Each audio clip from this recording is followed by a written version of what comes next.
Hey, what's up? I'm Sean Baum, and you are watching me in my living room. Thanks for tuning in tonight. It's Saturday night, and I just got home from work. Anyway, speaking of work, I thought I'd also let you know that more often than not, you'll probably see me in a white t-shirt. My work shirt is a white button-up, so I typically wear a white t-shirt underneath.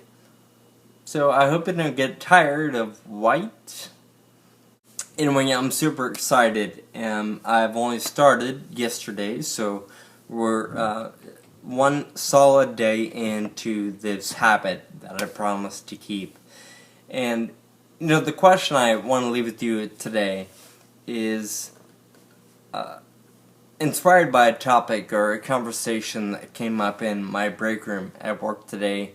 Hanging out with some friends, we were talking about gambling, and jokingly so, one of the guys says gambling's wrong. And it actually made me think, because I grew up with the same mentality.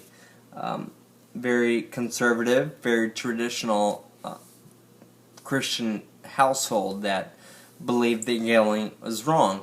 And I understand, I think, to an extent, why I was raised that way, but really to this day, I think if I were playing cards with a bunch of friends, or even went to a casino and hung out for a couple hours and played $50 on slots or whatever it is, I don't really know that that's wrong. I'm not saying it is or isn't, but it made me think, why is it wrong? Is it really gambling that's wrong, or the love of money?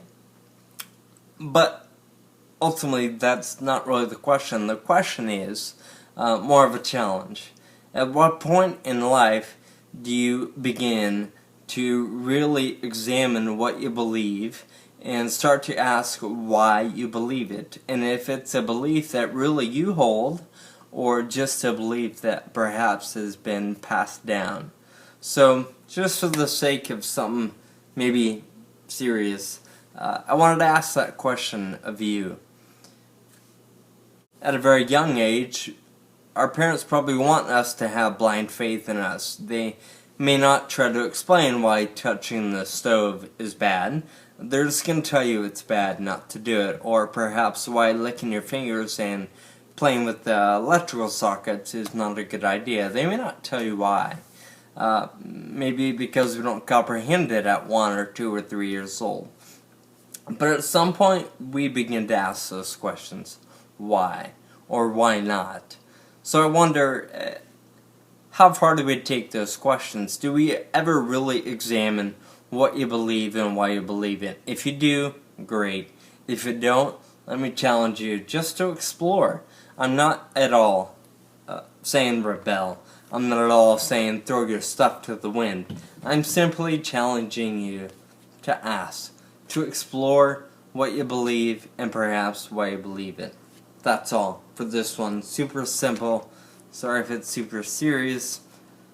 Like I said, we're on a journey. We're just sharing life openly, or at least I am, and you're watching it, maybe? Anyway, thanks for hanging out tonight. Tune in again for more. Look forward to seeing you soon. Thank you.